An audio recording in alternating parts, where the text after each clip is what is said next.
Greetings.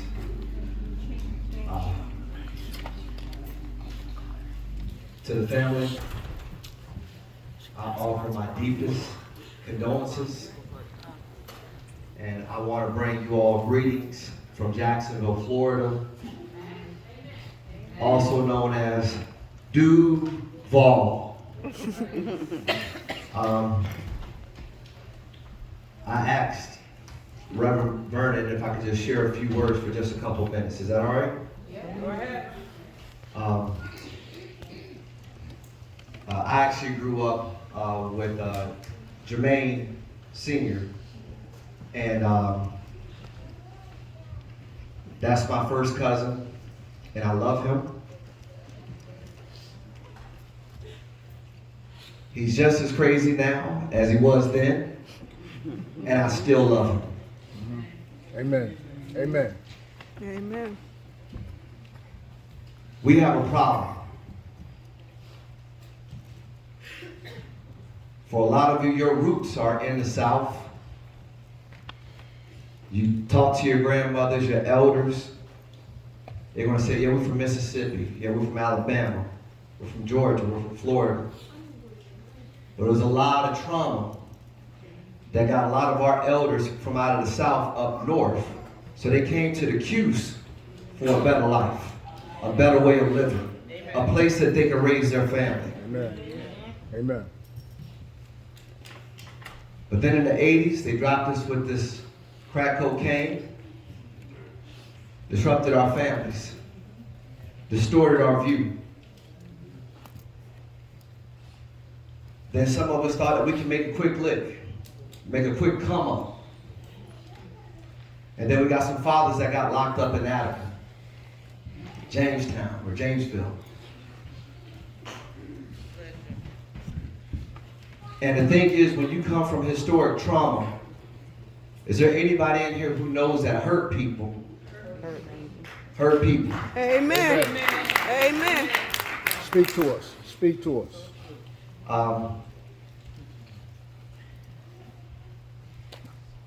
I came here today, literally today, on a standby flight. I actually missed my plane in Atlanta because they said you got a 4-minute cutoff when you land in Atlanta to get from A6 to E29.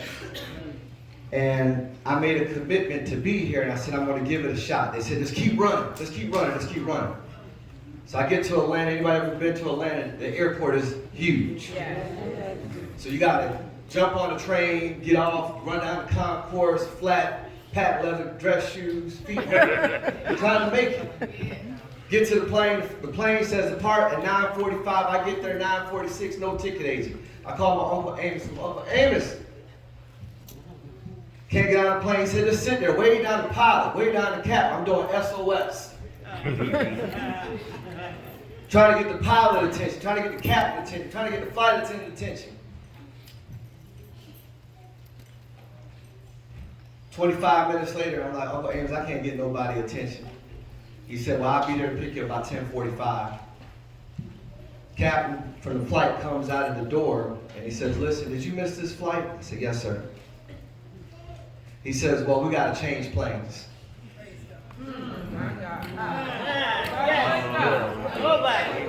Amen. Only do it. We got to change planes, Jermaine. We've been flying in the wrong direction long enough. Amen. Amen. Amen. Like I said, I'm a pastor. I'm a preacher. I ain't here to talk about my white folks. But if we don't learn how to heal and love each other, we're going to do this next week. Then we're going to do it the week after that. Then we're going to do it the week after that. Then we're going to do it the week after that. Is there anybody in here who's sick and tired of burying our brothers? Amen. Amen. There you go. Speak to us, man. Speak to We got the us. same problem in Duval. Jacksonville has the highest concentration of African Americans out of any other city in the state of Florida. 300,000. There's 30 million black folks in America. 1% lives in Duval. folks ask me, how can we get these young men to stop killing each other? I said, can you please help me get them to 25? Let's get them to 25. And they said, why 25? Because that's when your prefrontal cortex is fully developed. Oh, man. Amen. Speak that knowledge, man. Speak it. That's when you don't have to respond off an impulse.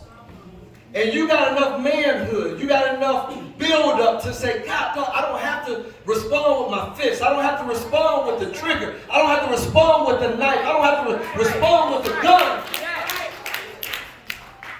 Let me just think this thing through before I respond and put my whole family through some more trauma. Amen. Jesus said that there's going to come a time where he's going to wipe those tears away. And let me pull back because I need you to understand Joshua or Josh and Jesus are the same thing basically, which means to save. And in Hebrew the term is Yeshua. Yeshua is Jesus. And Joshua and Jesus' salvation to save. And I just hope and pray that you understand that through his life is in God's hands. Amen. But his legacy is in your hands. Amen. Amen. See, this ain't time for get back. Amen. All right, so let me tell you something. I took a course in psychology at Uncle PD, and they said, listen, the problem is people have fantasy families. You can't change your family. Amen. You might as well love them where they are. Amen. And when you love them where they are, then you break some generational curses. Amen. Amen. There you go. Speak to us. Speak to us. So we look at this. It ain't time for get back. It's time for move forward. Amen. And if you really want to move forward and you want to honor a legacy that's in your hands, how about you put that time, energy, and aggression into raising some money for autism awareness? Amen.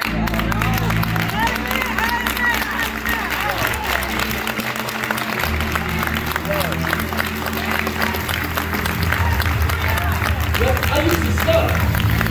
I'm so glad God took the stutter out of my mouth. Do something for Josh's legacy that's going to impact children all around the world. This ain't time for get back. It's time to move forward. You want to do something? Why don't you raise some money, create a scholarship, and wash his name at the Southwest Center?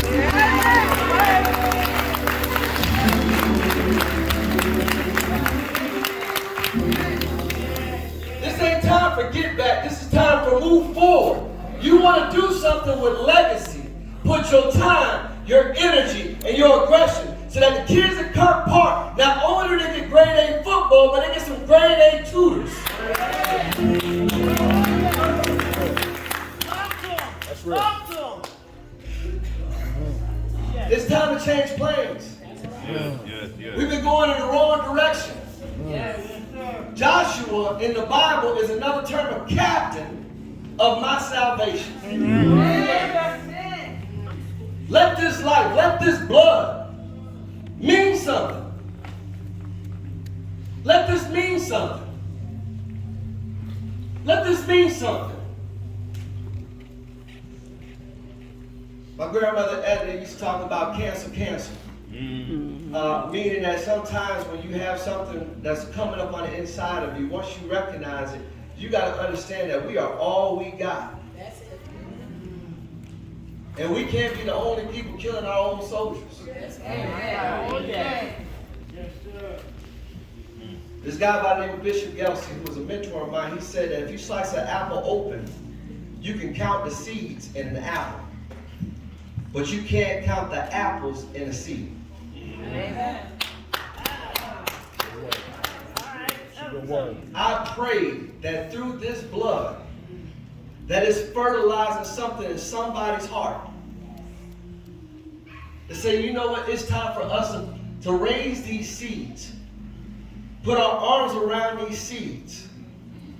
I know y'all don't do this in the Q's, but down in Duval, we got parents who blame the teachers because the kids ain't learning, and the teachers blame the parents, and then the police blame the teachers, and the police blame the parents, and the parents blame the police, and then y'all don't do that in the Q's, right? Oh, yeah, they do.